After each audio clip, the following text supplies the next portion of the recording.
एक बार की बात है, किसी गांव के पास वाले जंगल में खतरनाक जादूगरनी रहती थी। वो जादूगरनी गांव के लोगों का शिकार करके शैतान को उसकी बलि चढ़ाती थी। इस तरह धीरे धीरे जादूगरनी गांव के कई लोगों को मार चुकी थी। लेकिन फिर एक दिन गांव वालों को जादूगरनी की असलियत पता चल जाती है और वो सभी लोग उसके घर पर हमला करके उसे जलाकर मार देते हैं। जादूगरनी मरने के बाद सभी गांव वाले सुकून से रहने लगते हैं, लेकिन दूसरी तरफ मरने के बाद जादूगरनी एक भूतनी के रूप में बदल जाती है। उन गांव वालों ने बड़ी बेरहमी से मुझे मौत के घाट उतारा था। अब मैं किसी गांव वाले को जिंदा नहीं छोड़ूंगी। थोड़ी ही दिनों में मैं सभी लोगों को मार कर उस गांव को पूरी तरह वीरान कर दूंगी। जादूगरनी के घर पर एक सोने से बनी गाय की मूर्ति थी। जादूगरनी उस मूर्ति के अंदर समा जाती है और अगले ही पल उस मूर्ति का आकार बड़ा हो जाता है और जादूगरनी एक सोने की गाय में बदल जाती है। फिर एक शाम पल्लवी अपने पति के साथ कहीं जा रही थी, तभी रास्ते के किनारे उसे वो सोने की गाय दिखाई देती है। उस गाय के बगल में ढेर सारा सोने का गोबर पड़ा था। ये देख दोनों पति पत्नी खुश हो जाते हैं। पल्लवी उस गोबर को हाथ में उठाकर देखती है। अरे वाह, कमाल हो गया, ये तो सोने की तरह दिखने वाली गाय सचमुच सोने का गोबर देती है। चलो इसे अपने घर ले चलते हैं। उसके बाद इसे रोज ढेर सारा सोने का गोबर हासिल करके हम दोनों अमीर बन जाएंगे। हाँ भाग्यवान, तुम ठीक कहती हो, लेकिन इस गाय के बारे में गांव वालों को पता नहीं चलना चाहिए। इतना कहकर पल्लवी का पति गाय के ऊपर एक कपड़ा डाल देता है।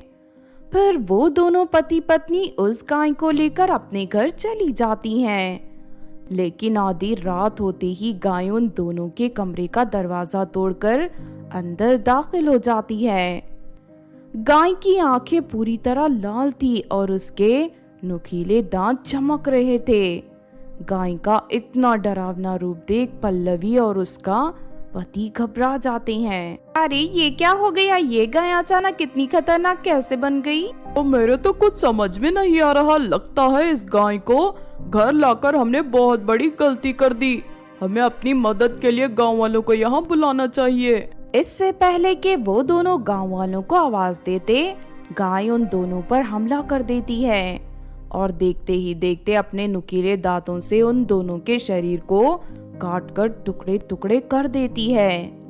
उसके बाद गाय वहां से चली जाती है। अगले दिन दोनों की लाश देख सभी गांव वाले दंग रह जाते हैं।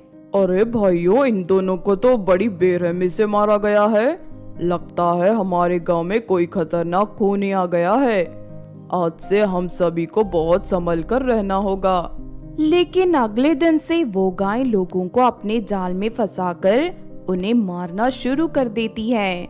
देखते ही देखते गाय गांव के आधे से ज्यादा लोगों को मार डालती है, जिस वजह से सभी गांव वाले बुरी तरह घबरा जाते हैं।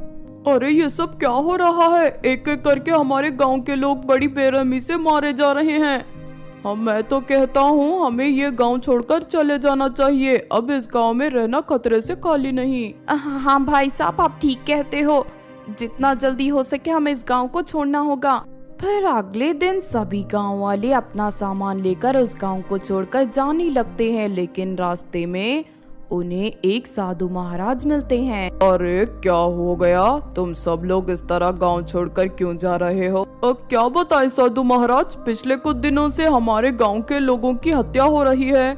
अगर हम इस गांव में रहे तो हम सभी मर जाएंगे, इसीलिए हम लोग हमेशा के लिए गांव को छोड़कर जा रहे हैं।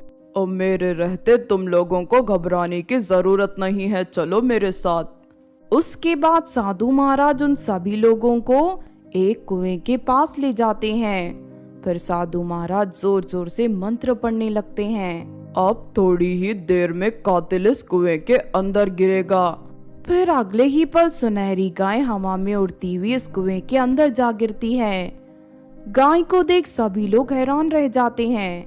अच्छा, तो ये सुनहरी गाय लोगों को मार रही थी? और नहीं नहीं, ये कोई साधारण गाय नहीं है, इसके अंदर एक खतरनाक जादूगरनी की आत्मा है। फिर साधु महाराज मंत्र पढ़कर गाय के ऊपर जादुई राख फेंक देते हैं। उसके बाद गाय के अंदर से भूतनी बनी जादूगरनी बाहर निकल आती है। देख साधु, तुम मेरे काम में दखल मत दे और चुपचाप यहाँ से भाग जा, वरना मैं तुझे जान से मार दूंगी। लेकिन साधु महाराज जरा भी नहीं घबराते और अपनी थैली से एक पत्थर निकालकर जादूगरनी के ऊपर फेंक देते हैं।